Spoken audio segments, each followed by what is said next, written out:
And we are live. Welcome back, everyone. Happy Wednesday, if it's Wednesday where you are. It is time for On the Perf podcast once again. I am Amax. With me is Riser. Riser, how we doing? We're doing good. We had a minor finger injury, but, we're working through it. It happens to the best of us. It does. As always, we are brought to you by Atlas Gunworks. Big fans of the people over at Atlas Gunworks. Riser, what do you got Atlas-wise going on in your world? I picked up a Nix yesterday. So that's right. I forgot about the Nix. Their little 4 1/4, and it does not have an aluminum slide. It is all steel still. So confirmed that, but wasn't able to shoot it a lot. Just kind of like went in, checked that it was zeroed, saw how it felt really quick, and then had to go because of my finger thing. I can't hang on to a gun very hard right now, and it was like kind of rad. It was like it's like Glock 19 size, and like if you could hide a 19, I think you could hide this thing. And just imagine a Glock 19 if it was an Atlas is like how I would think about this. Like quick return, awesome trigger, all the Atlas things, but the size of a Glock 19. Is it that small? It's pretty small. Yeah. Really? I'm not even 100% sure that it has like a full length grip. Like I'll have to look at it super hard, but it's a pretty small gun. Yeah, that's debatable. They send it with the 17 bangers, right? Yes. The 126s. Yeah. And it's kind of like custom cut so that it like fits in there flush. Like the base pad comes up flush underneath it, right? I'm thinking of the right one. I'm not sure. It does have a magwell, but it's like the super small magwell. Oh, okay. Yeah. So it's not like flush, like clean in that way. And you can run it without a magwell. I mean, you can just pull it and run a shorter retention pin in the mainspring housing there. But yeah, like I just, I shot a handful of rounds through it to make sure it was zeroed and it ran my ammo. And then I shot it next to my old DVC-3 gun. And it was like way nicer than my old DVC-3 gun in the size of something that you could potentially carry if you had the build for it. So like kind of a sweet little rig. I don't know that I have a use for it. Like it's going back after this.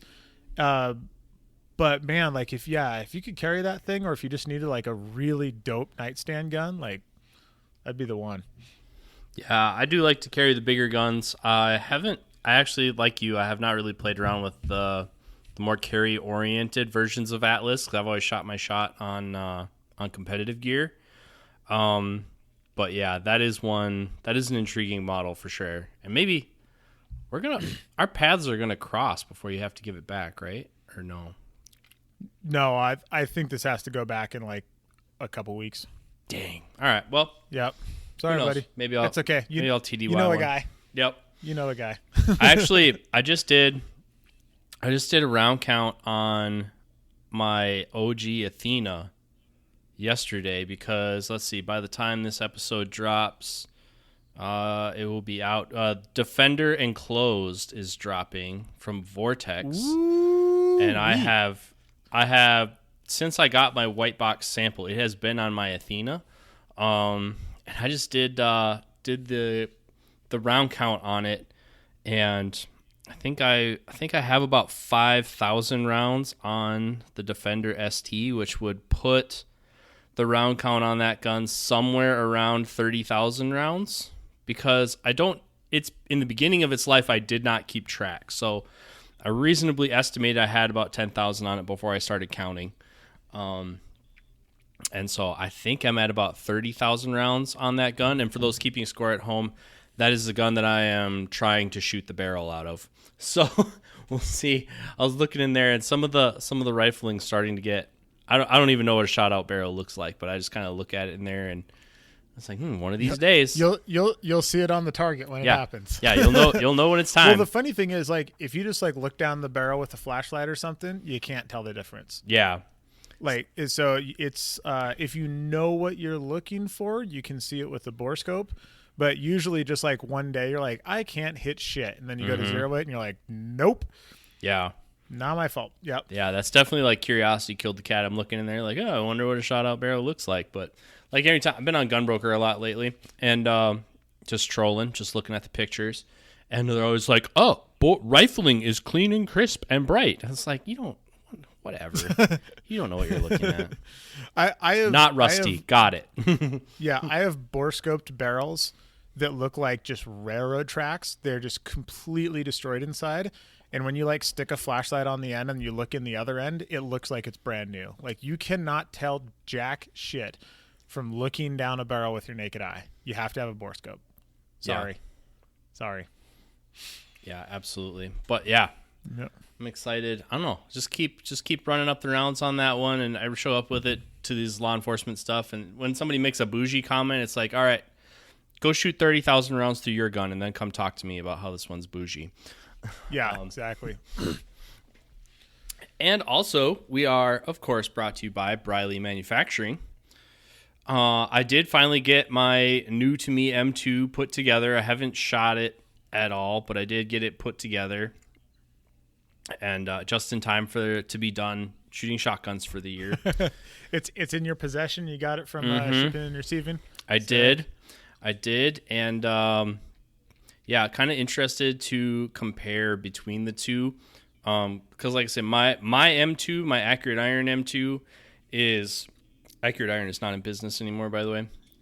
But my Accurate Iron M2 and this are like very different. So, and I'm almost curious. I think Robbie already like tried, and he would have told me if I could have. But I put the short recoil pad on there, which means I can take some more shims out of the stendo tube, which makes me wonder if I could get a 13th one in there. I don't know. It's probably going to be short, but it's probably you can just shoot the kids model like I do. Yeah, it's probably going to be infuriatingly short. Like it's probably going to be like 2 millimeters from clicking behind the latch, but. Yeah, of course. But yeah, I'm waiting to get a another dot from work, so I want to put a Viper dot on there, and we'll see. Once I spend some time at home, we'll get that thing running and see how it goes. Nice. And thought I had something else, Briley, to talk about. I don't remember. It's gone now. Briley Manufacturing, OTP 10. If you haven't used the code, go ahead and hit it. It shows them that you would like the show, and their marketing dollars are working. So, indeed. I remember. It's not a Briley thing, but it's your favorite time, my favorite time, everyone's favorite time. It's time for the Gary of the Day. Now, we're going to say lightly sponsored by... What is Sean's cabinet company called? I think it's called Complete Custom Cabinets. Oh man, I'm blanking on it. I'm on the road. I forgot to bring it with me. Well, I didn't. I'm not flying with it. But as we said on the OG Gary of the Day podcast, you have to have a podium, right?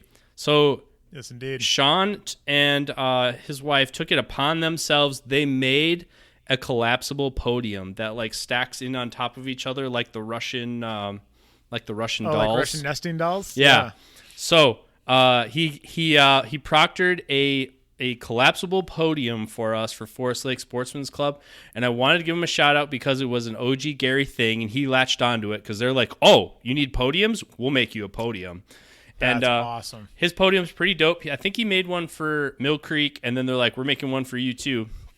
If you're a match director out there and you need a proper podium so that we don't talk about you on the Gary of the Day, go hit up Sean Oletsky, and he will hook it up. He will hook it up. They are very nice. We're just going to shame everybody into doing it right. Hey man, that's how media works now. Yeah, indeed. All right. But the Gary of the Day, you said you had one cooking. I thought you were just running the shout out as a Gary. All right. No, shout out. No, that's not a Gary. That's okay. Don't be a Gary and get you a podium so that you're not a Gary. Yeah, don't be a Gary. Get you a podium, or you can be a Gary like this guy. We got a user submission for a Gary of the Day where no one was hurt. where no one was hurt. Says, guy here started the first stage with his pistol and all of his magazines on the right side of his belt, running an old 870 left-handed version and broomsticking his rifle. I'm not entirely sure what broomsticking his rifle is, but if it's the thing that I have in my head, that's pretty sketch. And then it says, update, just lost the red dot on his pistol. So off to a good start. Hell yeah. Gotta love the starter kit. Yeah. The good old Gary starter kit. Red dot on the ground. Oh my God. I had a dude in a class. It was one of my friends that like sometimes shoots and decided to come to one of my pistol classes. I can't for the life of me remember who it was. I think it was my buddy Eli. Anyway, so he's showing up. He's got this 9mm. He's shooting it a bunch. It's got some super cheap red dot on it.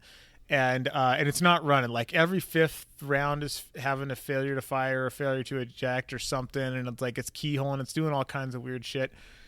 We get a little ways into the class and he's having all kinds of trouble. And he like borrows my gun for a bit. Then he goes back to his gun and it's having more trouble. And eventually he goes over to start loading up ammo. And I just like glance over at him and I'm like, hey man, let me see your ammo. And he like hands out the box because I just saw him like stuffing it in the mags. And I was like, God, those look really small. And sure enough, homeboy was shooting 380 through his 9mm. And I got to say, it was running like 4 out of 5 rounds. I was quite impressed with that, the gun's ability to run entirely the wrong ammunition. And then as soon as we put some 9mm in his gun, he got like 5 rounds in and the red dot flew off. And I was like, all right, that gun is done for the day. Like, just go get my backup gun. You're not allowed to touch that thing anymore until you get it fixed. I'll throw one in here too, because I'm currently at an undisclosed law enforcement firearms instructor conference. And so I'm here teaching, and invariably when I'm teaching, and I've seen it happen in competitive shooters too, but Gary of the day, making ready without having your gun loaded. So like thinking you're ready, but it not being ready.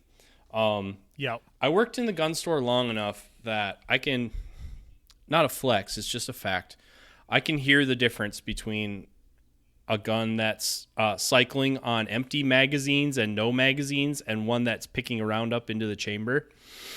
Oh yeah. So we're running drills, and I just do the same range commands, right? Are you ready? Stand by, and I hit them with a beep.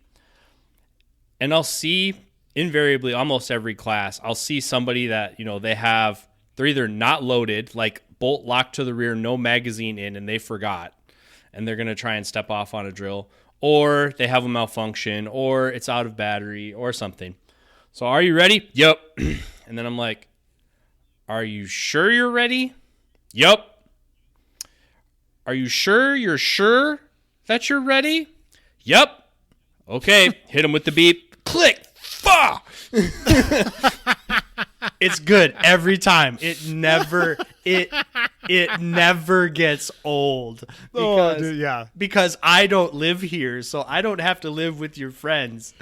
But everybody's like, oh, yeah. Dude, and like the crowd work when that happens is so good. Yeah, it's so like it's everybody around are like, something's obviously not. That's not what he normally says. Why is he doing that? Well, the great thing is, like, not only are you trying to help your boy, but you're also letting everybody around know that some shit's about to go down. Exactly. So all the eyes are on you. And the best ones are the ones that are kind of get mad. Like, they're in the zone. They're like super gripping down on the rifle. Like, and like, are you sure you're ready? Are you sure you're sure? Yeah, let's go. And then they hit the beat. Yes. Oh God. I'm teaching an LE pistol class this Sunday, and I can't wait for the stories after this class. God, it's going to be good. So good. I'm pretty stoked. Yep. All right. Well, what are we talking about today, buddy? All right. Well, Riser, what are our 2 highest rated types of shows? Drama and listener questions. All right. Well, that must mean it is listener questions day. We did get some listener questions, some compelling listener questions. So going to be another LQ episode. And I would say also, would you say these are maybe some of your favorite episodes to do? Yeah, by far. I enjoy the listener questions very much.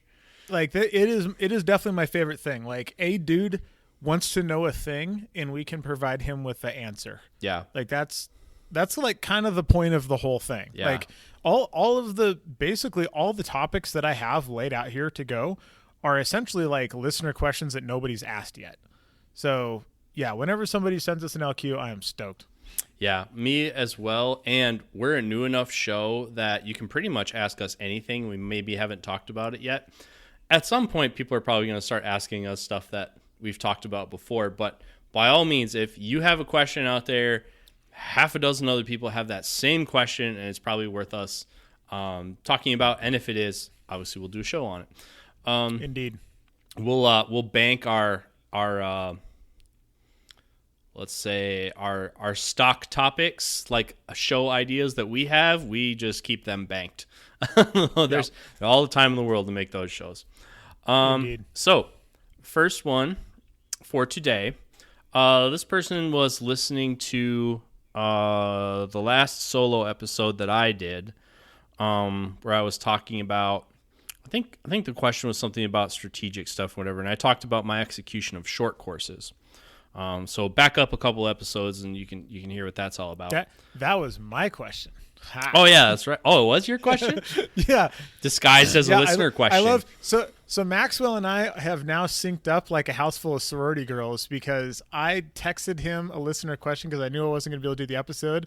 And I was like, oh, I wonder if he just like needs something. And I just texted it to him really quick, and he was in the middle of recording the episode when it showed up on his phone. Yeah. Yeah, fully synced up. All right. So my friend, my local friend here, Andrew, asks, why is short course execution a strategic focus for you going forward? What part of your process are you struggling to apply to short courses? I would say the reason I feel like short course execution is so important to me is because, other than that example I cited there, where essentially that particular in a small league night match, that particular short course had like the most points. There was like 3 strings of fire, so there was like that was the most points. But it's important. It's important. It's an important focus for me because disaster factor on short courses is so high. Like ultimately in 3-gun, like the reason we get away with so much technique wise in 3-gun is because they're monster stages. And so like it's spread out over a long time. Like a 3-gun stage has hardly ever been won and lost in a draw, right? A good draw is important. Yeah. But you don't win and lose a 3-gun match having a sub-second draw when, I mean, the stages that Adam and I really love are 100 to 200 second stages. Yeah, like your sub-second draw is cute, but like that's not what brings home the bacon. Now, when you're talking a short course where the stage time is going to be less than 10 seconds, if it's less than 10 seconds and you're using 2 of those seconds to draw, like that's huge. So short courses are super unforgiving in technique, and the disaster factor is so high, coupled with the mindset problem of you understanding that, you know, like normally, you know, if you just need to stuff a reload on a long course in the midst, your midstream of shooting 32 targets or something like that, and you have a 5-yard run, yeah, and you have space to absorb it in, you know, you're gonna hit it whenever. But like when you understand that you have to stand in this box, draw, shoot, reload, and shoot, like the amount of focus on that is so intense that getting it right is super important, and the kind of the mental the temptation is there. Kind of, we talk about conscious mind and subconscious mind. When we talk about mindset stuff, when you're putting something like that in the conscious mind, it's like trying to explain to someone how to tie your shoes. Like, you can, but like you haven't, if you're an adult person listening to our show, you haven't consciously tied your shoes in years. You do it every day, sometimes multiple times a day, but you haven't consciously done it in years. It just kind of happens. Like, I need to tie my shoes, and this happens. Where when someone asks you, how do you tie your shoes, you kind of have to think about it. It's like, okay, I think it happens like this, and then I go like that.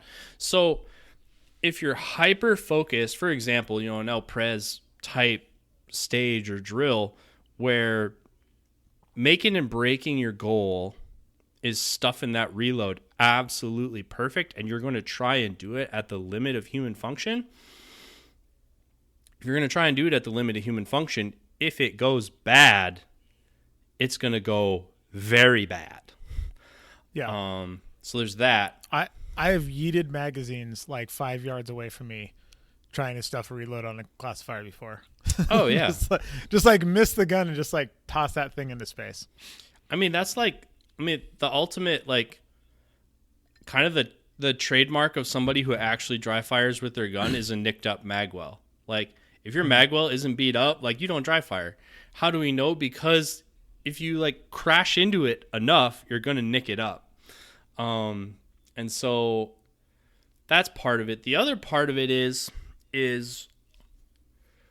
when you're used to and interested in the longer courses, right? Like, I would say at this stage of the game, most of us are interested in the medium to long courses when we go to a match, right?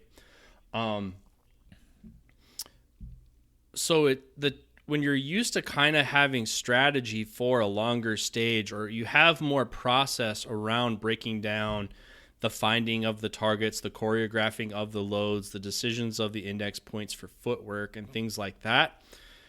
When you're used to doing that, or you get excited about doing that for a 32-round course of fire, and now you have an 8-round course of fire and there's only 3 targets out there or 4 targets out there, it's pretty easy to say, oh, yeah, there's 4 targets and I'm just going to shoot them. But like you've kind of disrespected the process of burning that plan in. So from the get-go, you kind of sabotaged yourself to subconsciously execute it. So I think where it really bites is when you don't pay it the full respect because there weren't targets you had to find. You don't have to, I have to make sure I hit this spot to shoot that target, when it's like, I'm just going to stand here and I'm just going to shoot those targets. It's easy to say, oh yeah, I'm just going to stand here and shoot those targets. You didn't go through the process of visualizing it and preparing for that stage. And if you skip that step, very high likelihood that you're going to have a B or a C class run. Yeah, and I think there's a couple things in play here additional to that. Thing number one is we're just sort of programmed to think that because things are bigger, they're more important. So like Maxwell said, like we look at the long courses, we're like, ooh, I need to nail it here because it's this big course. But the small courses, just because there's not a lot of movement doesn't mean there's not a lot of points there, because the way this thing is scored with hit factor, it's based off of the amount of available points, not the amount of things that you're doing. So a lot of times these like stand and shoot things are worth as much as a medium course. Also, we talk a lot about, not laying up on any stage. Like a lot of people will sort of like lay up on the first stage or two of the day to like kind of get their feet underneath them. And a lot of times people will slack off on the short courses because it's that same thing where it's like, oh, this is one that doesn't really matter. And even if it is a low point short course, it still matters. Like both of us have lost podium positions by like a point. Like I've had several matches where like the next step on the box was less than a second away after 3 days of shooting. So, a missed draw or a missed reload on a short course can be that amount of time. And then the third thing is that I think when it comes to visualization, like Maxwell said, oh, I'm going to stand here and shoot the targets, stuff, reload, shoot the targets. When you're visualizing what you're doing, if you're doing it right, you should be visualizing everything in the first person. So you're visualizing it the way that you would see it, not the way that like a third person camera would see it. And that includes visualizing what you see in terms of your aiming reference on the target, what your dot's going to look like, visualizing the magwell when you stuff that reload. So what you end up doing on the short courses is instead of I'm going to aim at the A perf in the middle of the A zone, you end up shooting at the target. And you end up just dropping a lot of points just because you're not aiming hard enough. It has nothing to do with going fast or slow or anything like that. It's all just the amount of awareness that you're applying to the aiming zone on the target. So that happens a lot where it's like you don't really need to program a stage, so you don't program anything, and that includes all your visual references. Yeah, and I think also if there's anywhere, it's kind of the opposite. I kind of feel the opposite about when I was really thinking about this question. I kind of feel the opposite about this as most people do about paper GMs. A lot of people think you're a paper GM if you can only do the short courses and you can't do a long course. I think the inverse is a little bit true as well. In the long courses, you can kind of cover up for hard marksmanship and shooting skills in longer courses if you're very focused mentally and very aggressive physically. Like the more physical and elaborate a stage is and the more comfortable you are with that in your head and you have ability to move around, I think you can make up for a lack of precision in the marksmanship and a lack of execution on the hard skills. And I really like the short courses test the hard skills. Like that's part of why we're bringing them back in multi-gun nationals is because it tests a more diversified skill set. We're still going to have big courses, but like we can have very like the hardest stage at the Heartland shotgun qualifier match. I think the hardest stage was a load 9 shoot 9. Like it's the most simple thing out there, but like the disaster factor was so high, and the people who got all the points were the people that kept their cool and crushed it. So I think also in an era where people are kind of pushing for, well, we want more movement, we want bigger stages, and that's the real test of skill. The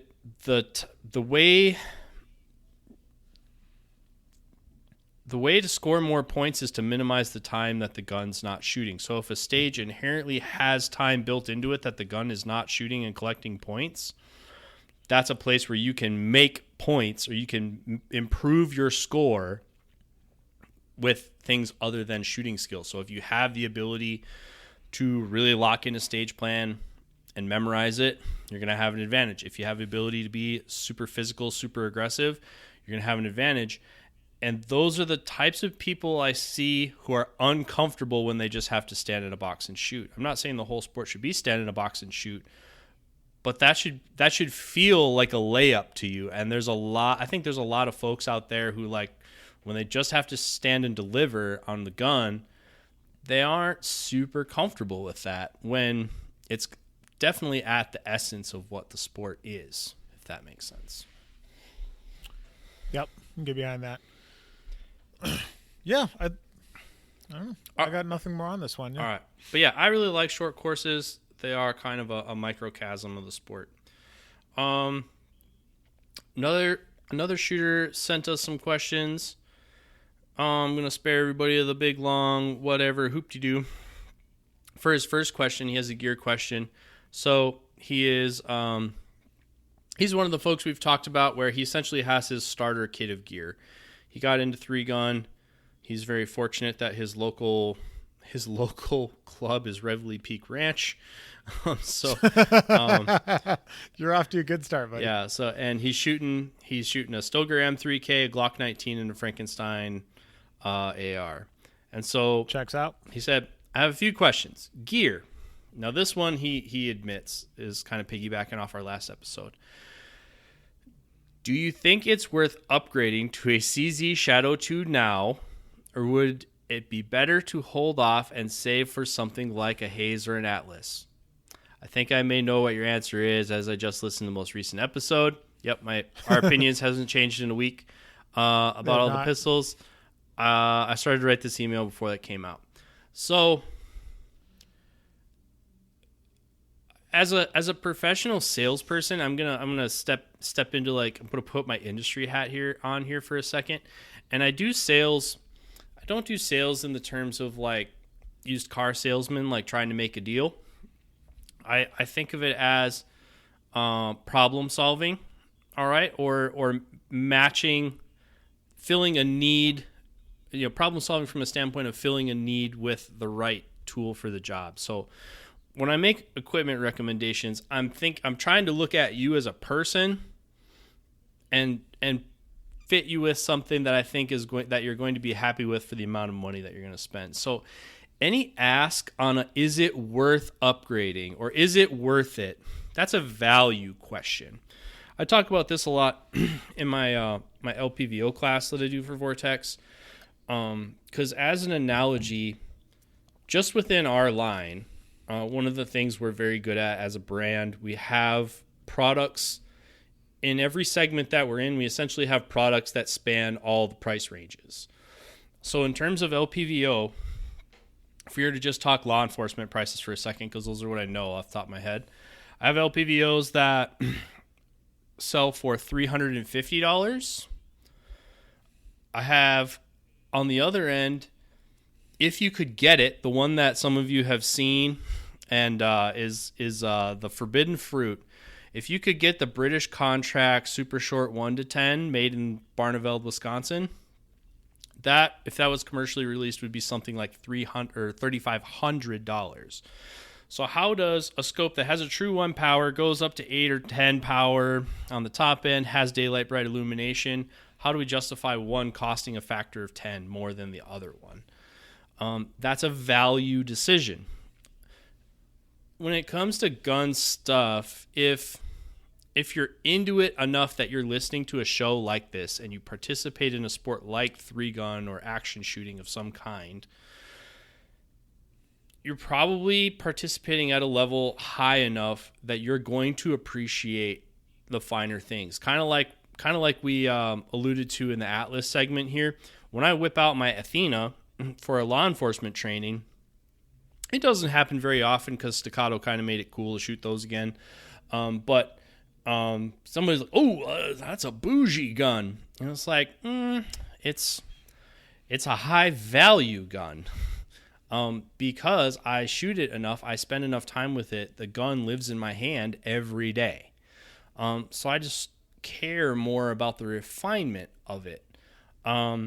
If you're not bringing it at that level, and however, depending on what your financial situation is, that may or may not be value to you. You might have a different perspective on what you could do with the money it costs to get into a CZ Shadow or an Atlas or a Staccato or something like that.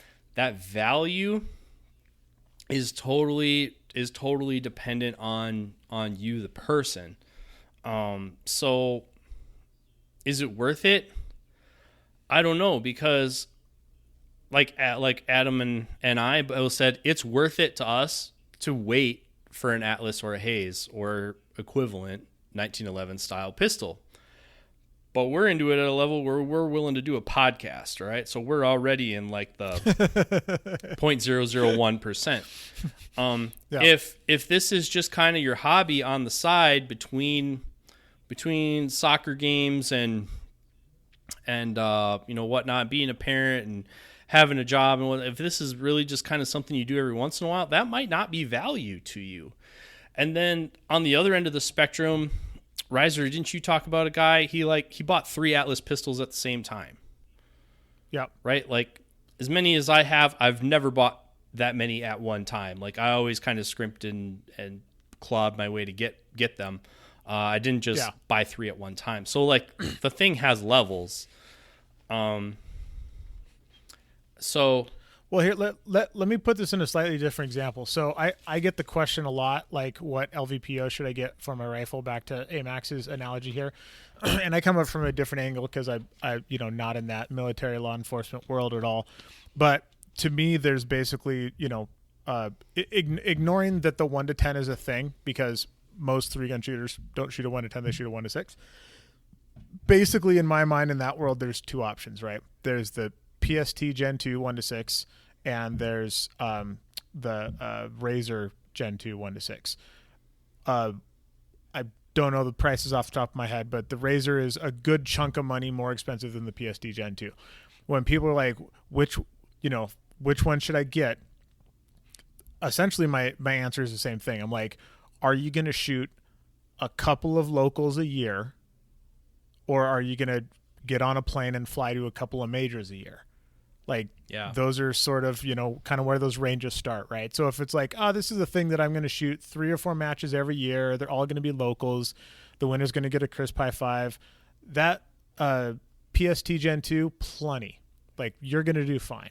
If you're flying to Texas, or you're flying to North Carolina, or you're flying to Minnesota, and you're a few $1,000s into each match, buy the nicer scope, because it'll never let you down. The pistol is the same way. If you're just shooting some locals, like, that 19 is going to do you great for a long time. And like, maybe you'll want to, get the Shadow 2 or get something else along those like same lines. Like, Shadow 2s are pretty nice. I own one. The difference between that and something like an Atlas or a Hayes or something else is quite substantial. And where that's really going to come into play is as you start putting in more and more time and more volume, you start wearing out guns, you start wearing out parts. Nicer guns last longer. So if you're shooting a gun enough to wear out a gun over the course of a few seasons, you're going to get twice as much wear out of a $6,000 1911 platform than you are out of a $1,800 CZ Shadow 2. So Yeah. Like, definitely it depends. Definitely in that analogy, although what I started saying is kind of caught on. The Viper PST is 80% of the Razer experience for half the price. So Yep, it's most exactly of correct. it. It's most of the thing, and the difference is pretty slight. And so what you're deciding between those two is how you feel about $800. And so like Razer's saying, like, if you're gonna fly to some matches and like this is your thing and you're going hard, $800 is kind of like not even the most expensive part of the whole thing.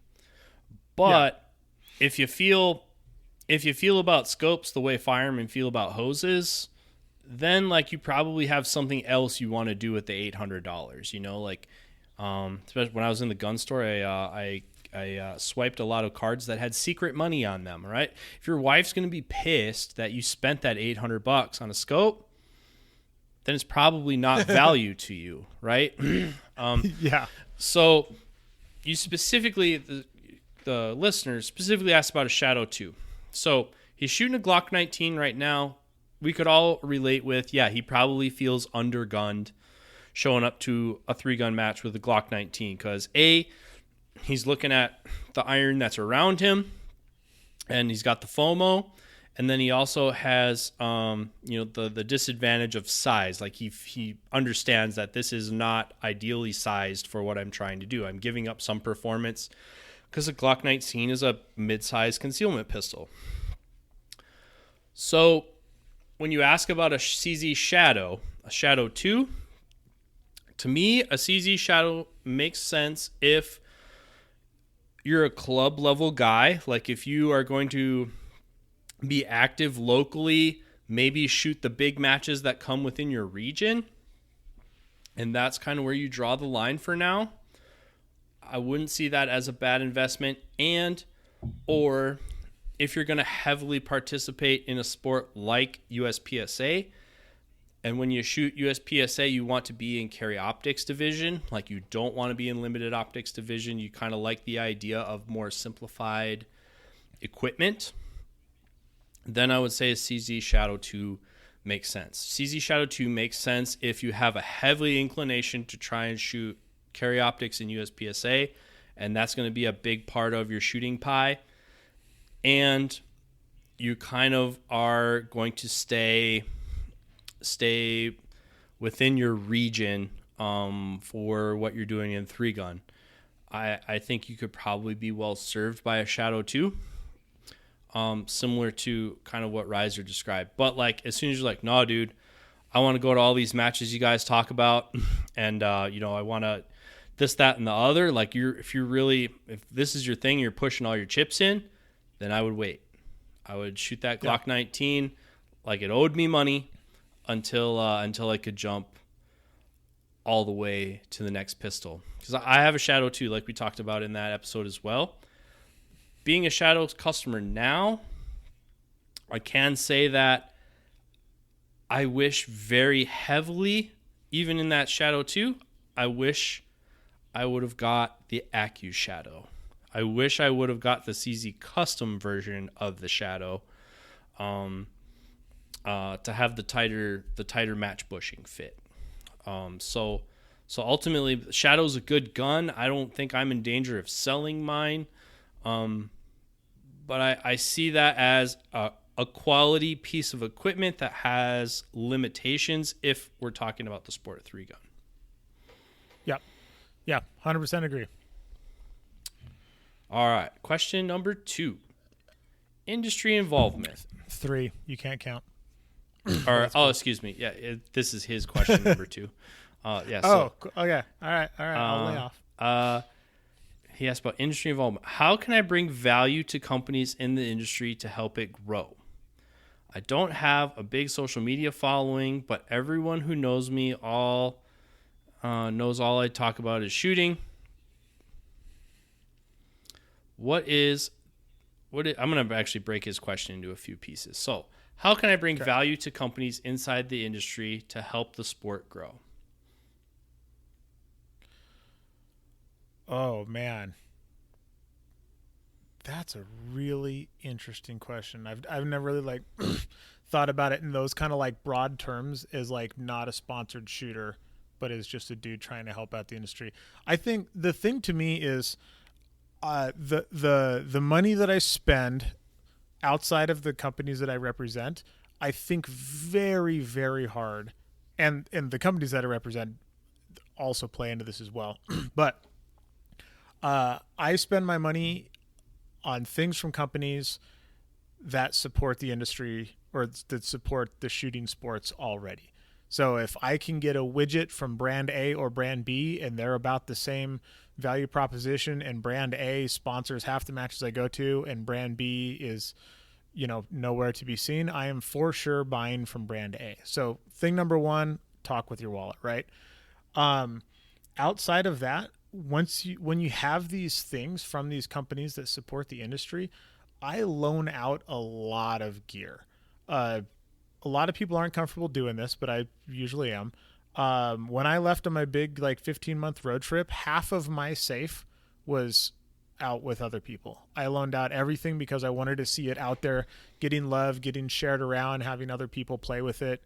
I think that's a big thing that you can do to help. Like if you got a buddy who's like, hey, I'm thinking of getting a pistol or rifle or optic or whatever, like I'll just, oh, sweet, swing by my house on Tuesday and I'll show you the different versions of all these things and explain why some of them may or may not be better.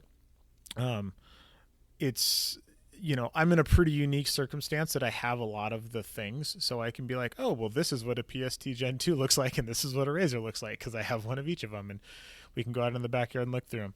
So, showing your stuff to people and letting them actually use it, not I don't think there's a whole lot of value in the photo on Instagram that gets a bunch of likes of some, bougie pistol. But I think there is a lot of value in your friend who wants to buy a pistol and letting him shoot yours, and letting that be, part of his decision-making process. Yeah, I think for sure, shopping with your wallet, good example, a lot of us hand load. Not as many as used to, but if you're hand loading, there are tons of companies that make bullets, especially MOLLE coated bullets. Mm-hmm.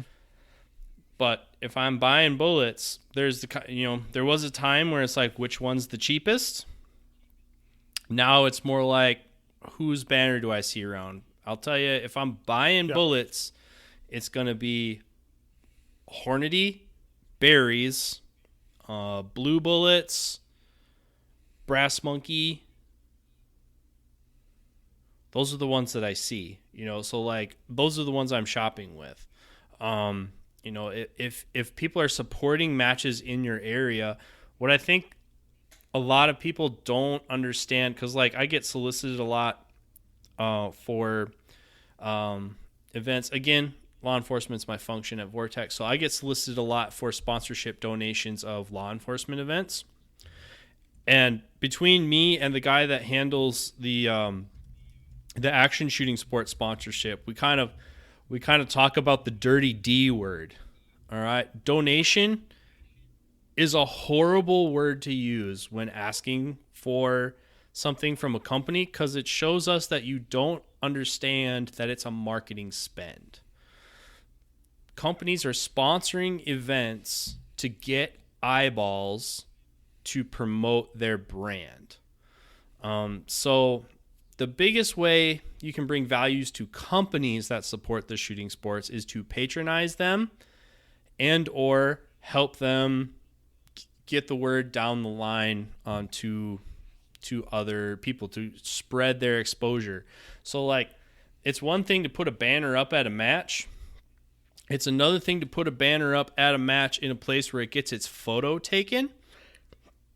So they're strategically placed a lot of times so that they're in the background of where you're going to be doing the cool thing. And then when you get your picture taken with that cool thing and you share it around, okay, that's helping that company get value on their marketing spend. And the more that they can track how much engagement they got from that marketing spend helps the people at those companies justify spending more in our sport. And so social media is certainly a big way to do that, but there's other ways to do it as well. Definitely it's definitely lost. And like, I rolled my eyes when my mom made me write thank yous too when I was a kid, but like, it's so rare that people do actually reach out and say thank you for sponsoring stuff that it does actually stand out. So when people do the reach out and they thank their sponsors, thank people, hey, I got whatever off a prize table, thank you so much. That's so rare that it really does stand out. I'm like, oh yeah, all kinds of guys tell me that they're using our stuff in front of their classes, blah, blah, blah, blah, blah. There's 3 that really send people to me on a regular basis. And so I know that when those guys ask for stuff, that it's actually going to get in front of people and it's going to generate sales. So the shooting industry is super easy to figure out. They are looking for eyeballs and brand exposure to drive sales.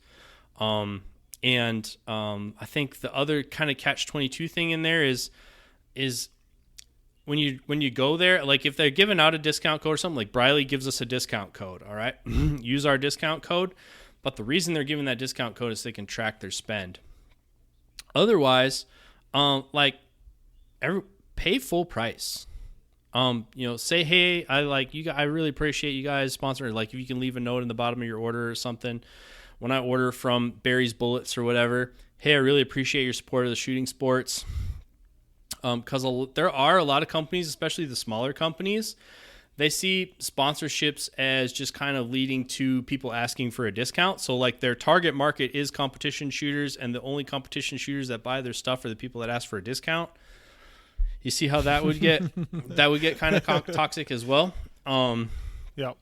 So, but companies from the industry side, it's dollars and cents. It drives sales. They support the events to drive sales. And also, you might not know it, but if you're a competitive shooter to the point where you're participating in these events, when you go back to your group of people that aren't competitive shooters, so like you talk about everybody knows all I talk about is shooting, all right? So like you are the Jerry Micklick of your group, right? Of your little of your group of Plinkin buddies, or at deer camp, or in the office, if you're the guy, you're the gun guy or whatever. Like, to those people who shoot less than you are Rob Latham. You are John Waddell. If they were to see you shoot not around all of us, you would be the man. And so when they ask you, what do you think or what do you like, that's your opportunity. Like, hey, you know, I really like, when they ask, what AR should I get? You know what? I really like IWI. They make a pretty good gun for pretty good money. I think that would be worth looking at. There's 10 companies that make a AR that is on par with an IWI, but 9 out of 10 of those companies aren't supporting our sport the way IWI is. That's your chance. That's your chance to bring value and to get their brand somewhere where it wouldn't have been, from a marketing standpoint. Yeah, 100%. Also, if you see, I feel both sides of this too. If a vendor tent is set up at a place, go Stop at the vendor tent. Go talk to them. Yep. Go talk to them. Having worked a lot of vendor tents, nothing sucks worse than sitting there all day and being like, wow, we just threw away $4,000. Yeah. Where I'm sitting right now, this is probably the last time we're going to come here, unless I get some good engagement out of it this time. This is like I'll try it one more time. This is my one more time. But I'm just not getting engagement out of this event. So when it comes around next year, I'm probably going to say no. So when we get vendors out to an event, when Genesis comes out and they have a machine gun out there, go shoot that thing. When Briley's there, go see what they got. And food vendors, all right? Drives me freaking bananas. If you don't have a food vendor, people ask where the food is. And when you bring a food vendor out, nobody stops there. When events bring people out, the food vendors are not there because they're donating their time, except that guy in South Carolina. I think he is donating his time. But they got to turn a certain amount. Turning that trailer on ain't free. They got to sell a certain amount of food just to break even, aside from the fact they're giving up their Saturday. So you got to, when people are at the event, you gotta go and engage with them, because that's why they're there. I guarantee you, every person at a vendor table has 3 or 4 other places they could be, aside from being at home, which is probably where they want to be. So definitely engage with those people to show them that participating and engaging with our sport is a productive use of their time. Yeah, for sure. Second, I just had a flashback to the cricket rifle competition from my suppressor company days. God, those were fun. Yeah.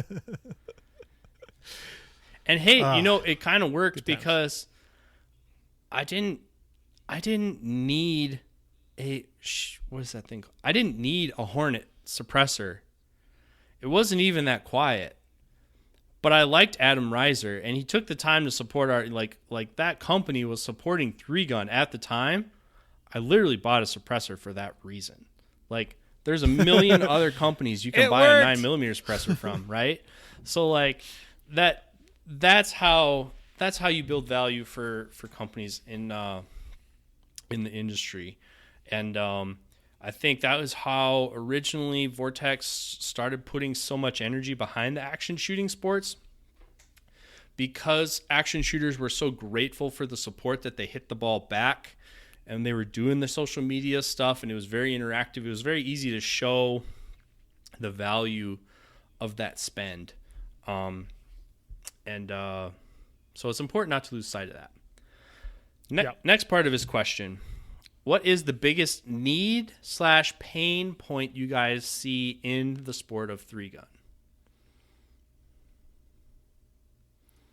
Wow, that's pretty broad. Yeah, well, Reiser thinks about it. I'll keep on saying it. I think the biggest pain point for us in 3Gun and the greater action shooting sports is the need to tell compelling stories about the matches. We need to make the matches compelling and interesting for other shooters who weren't there. If you didn't make it to Texas 3Gun, we need to find a way that you are glued to your phone or your computer catching up on what you missed. We need to create the FOMO that you weren't there, or we need to make it compelling and interesting for people who are not yet shooters or are not shooters, that they might want to engage with it. That's how you get back to industry stuff. That's how you get outside of industry sponsors. Pepsi will not sponsor our sport, among other reasons. Pepsi will not sponsor our sport because we don't get enough eyeballs. We don't get eyeballs beyond the people who are at the event. Pepsi sponsors the NFL because they get eyeballs across a broad spectrum. They will reach new customers. So our ability to make Three Gun interesting and compelling for people to watch and engage in without actually doing it themselves, both to find it interesting and or maybe consider participating themselves, I think that's the biggest need we have right now. I agree on Maxwell's biggest need, so I'm going to throw out the second biggest need. I'd say second biggest would be a unified rule set. I would really love to be able to fly around the country and not have to look up all the rules to see what gear I can use and what gear is banned and how the divisions are broken out. Like, they're all pretty close. Like, I've been doing this long enough that I can kind of like read the tea leaves a little bit, but it's nice to know if I need to bring the nice tripod or not. It's nice to know, if I can put a bag on the rifle, all that stuff. So that is the number one reason I did a deal with the devil and got involved in the USPSA stuff, was to try to unify under one rule set. Well, why wouldn't you go out for a different rule set, Adam? Because everyone else attaches my to their rule set. So if you use Zoo City's rule set, you're essentially conceding that their rule set is the best. And the major match directors out there won't do that. They just come out with their own. So Jeremy Moore uses his own. Zoo City uses their own.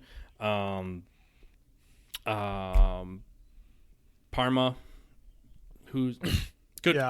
Aaron uses his own. Everybody kind of uses their own, and they kind of like tweak and adjust together. Like, it's so easy. But they're all pretty close. Yeah. Like, they're just far enough apart that you can screw yourself by not knowing the rule, but they're so close together that they might as well just be the same. Yeah. One of the episode ideas we do have, like, far down in the queue here, is essentially a rule set comparison episode, which is an idea that Amax and Dave Hartman had way back in the day and never came to fruition. But at some point in the middle of the winter, when we're getting real desperate for ideas, I think we might bust out all the rule sets and actually show what's different where. And I bet it's not a lot. Just enough to make you close. Yeah, just enough to make you like step over the line and use the wrong thing in the wrong division at a match and get some ridiculous penalty. But they're all so close. They're so close. And it's, one of the reasons why people from the one gun sports say that they won't come into multi-gun, because every single match has a totally different rule set and they don't want to learn all that stuff. But I will tell you guys that the people who make excuses like that probably aren't showing up anyways. Yeah. In my experience. Yeah. You either want to run around with 3 guns and shoot a bunch of stuff, or you don't. Like, it's yeah. Stop making dumb excuses. Just tell me you don't want to come, and I'll stop bugging you. Yeah. So the difference from the way it is, the way it was, and the way we would like it to be now, when people see a need for something to change rule-wise in the sport, what we should do is all come together and say, hey, what do we all think about this? What makes the most sense? What happens now is a match director says, here's how I think we should handle it, and they go off in their corner. And another one says, here's how I think we should handle it, and they go off in their corner. If those two don't match, that is the part that's frustrating to the customer. Whereas, like, working under a sanctioning body, essentially, this is why some of the Zoom meetings happen. Well, a lot of the Zoom meetings happen in the background that you don't see. It's all those people coming together. Hey, what do we think about this? It's really easy for me to say, I think we should kill carry optics and just have limited optics and production 15 optics. But not everybody thinks like me. So we have to kind of deconflict that with what the greater sport thinks and wants to do, so that we can move together in a direction instead of fracturing out into these little subsets. And as Reiser put it, we start having the Galapagos effect on the sport, where everyone just kind of lives in these own little ecosystems, and they're pretty similar, but they're not the same. And when you cross islands, it doesn't really make sense. Well, and that's also what holds back things like having a point series or an actual like some series that culminates in a national event. Like we got USPSA multi-gun nationals, but it's basically the only USPSA multi-gun match. So it's not like people work their way up through the ranks and qualify for nationals and go shoot it like they do in the pistol sports. You just show up and see how you do. So, back to the telling the story thing, it's, if you have a series, like, you use Drive to Survive as an example a lot, there is a series that culminates in a points race that culminates in a championship. It's pretty hard to have that with a whole bunch of, disconnected matches and rule sets. Yeah, and ultimately, one of the things I would like to see the program progress into is that nationals is the culmination of a bunch of regional events.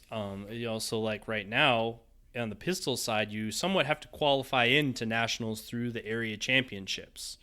All right, until that multi-gun nationals grows to a point where it sells out, that's not really going to be a thing. But as it grows out, like I think it should be to a point where to go to nationals, you kind of have to participate in these other events. Like when Riser and I first started participating in the sport and Three Gun Nation was going on, part of the vigor there was you had to participate. You had to shoot at least 3 of 5 or 6 events to qualify in for nationals or to get on the pro series. Like you couldn't just say, I think I'm good, I should be on the pro series. You had to qualify through. And I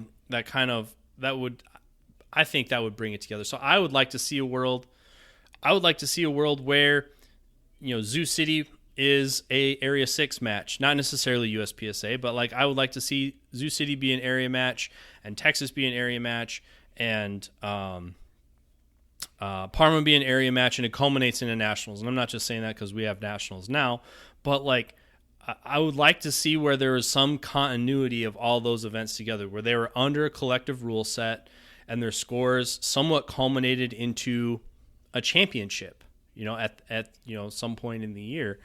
Until the first step in making all that happens is they have to play by the same set of rules. So yeah, I think that's definitely there. All right, look at us. We just fixed multi-gun. I think we're killing it. Well, we aren't saying anything that hasn't been said for a long time.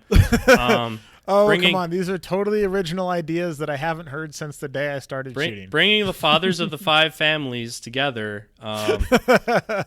It's literally like The Godfather. The first year that I engaged with the USPSA stuff, I went to all of them and I sat them all down. I'm like, hey man, what is it in this rule set that you just can't abide by, that we have to change?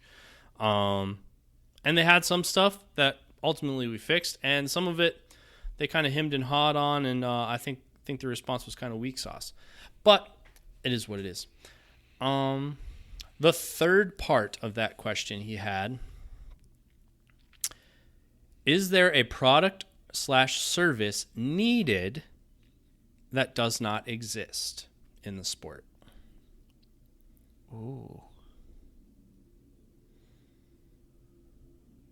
Oh, man. I wish I would have had this one ahead of time. This is going to take some thinking. I would say staff reset is one of them. People who have this kind of disposable income, or the kind of people that we want to engage in this sport, they just want to shoot. I think of one guy in particular. He was a very good customer of mine in Minnesota, and he shot for a little while. He just wanted to show up and shoot. He wasn't a dick about it. Like he's a nice guy, but like he's the kind of guy it would be like in golf if you had to show up and you had to exactly mow, where I was going. Like you had to mow a green. You had to mow you had to mow everything before you drove the ball. Yeah, 100%. Like they come to do the thing. And so I think it's the work aspect of it is part of our cohesiveness as a community. I also think there needs to be a way that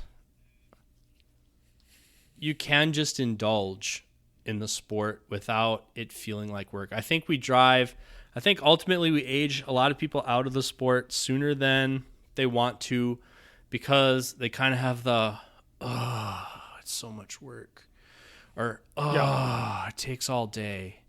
Like if they could be in and out more people would do it. Some trap shooting, trap and sporting clays shooting, right?